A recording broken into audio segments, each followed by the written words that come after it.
They look a little bit different this year due to the pandemic. Who do you tip? How much? Lots of questions. How do you do it safely? Joining me live from Austin, Texas is Sharon Schweitzer, an international etiquette expert. Good morning to you. Good morning. Hey, so good to see you. We were just talking to the break. I was looking at one of your #1 points here that it said we should avoid cash this year. And that is the only thing that I've been doing. So you say I've been doing it wrong. Well, if you're going to do cash, what the medical experts recommend is go to the bank and get crisp $20 or $50 bills. And if you're going to do cash, make sure that they're not the cash that's been in circulation. So maybe you've been doing it right if you've been going to the bank and getting those crisp bills. I haven't, but I've been washing my hands. Sorry about that, guys. All right, so let's get right into, since I'm doing it wrong, let's just move past that and talk about how much to tip and who to tip. That is always the biggest question when it comes to, let's say, mail workers. Will it be, FedEx or just your, USPS? What should we be giving?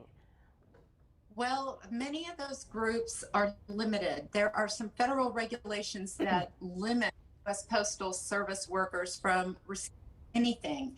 Now, there's this year with them. If they are receiving any supplies that help with COVID, they're allowed to receive those.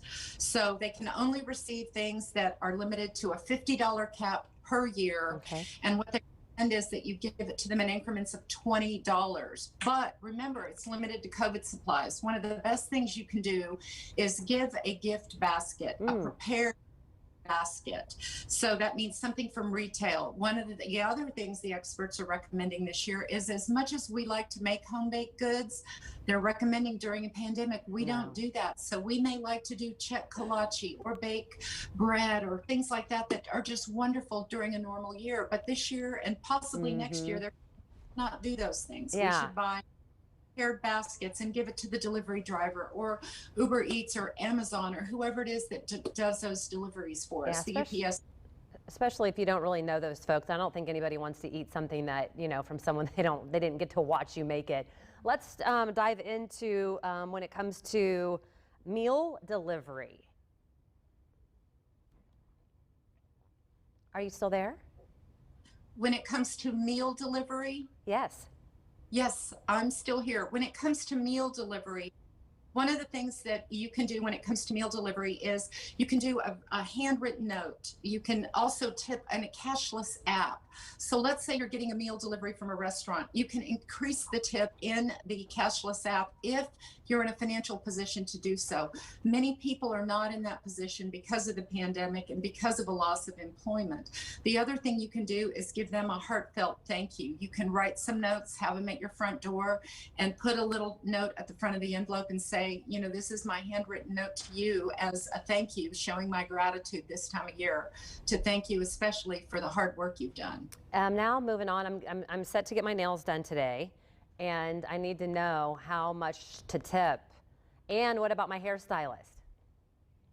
What you can do is calculate how often you've seen these people. So if you're tipping them on a regular basis throughout the year, what you do, if you can afford it, is give them the price or the value of one of the regular services and tip them that on an annual basis. So let's say it's $50 or $25, then you would give them that as an extra bonus for the holiday, if you can afford to do so. One of the top 2 priorities for tipping annually is, number 1, budget. What can you Number 2 is the value. How loyal are they? Is this someone you go to on a regular basis? And for hair and nails, that's probably very important since you're on the air on a regular basis. Yes, and I tend to not have my nails done a lot. And then people will say, oh, you're not taking care of yourself. What's wrong with you? Anyway, let's end on pet groomer. The pet groomer, that would be the value of how often you take your pet. Okay. We have a golden retriever, and if we don't take her, she smells very gamey, and people kind of back away like, oh my gosh, that dog is real gamey and stinky and fragrant. So we have to take her on a regular basis. So we tip the value of one service for grooming to keep our groomer happy and to keep her from being real stinky. Yeah, we want your dog to smell good. Come on now. Sharon, thank you so much. We appreciate it.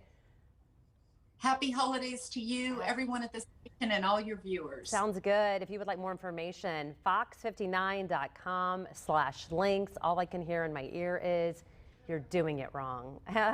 Here are a few other suggestions for your coworkers. Maybe discreetly give a gift card, dining card for your boss, a group gift to their favorite charity maybe. A babysitter could get an evening's pay.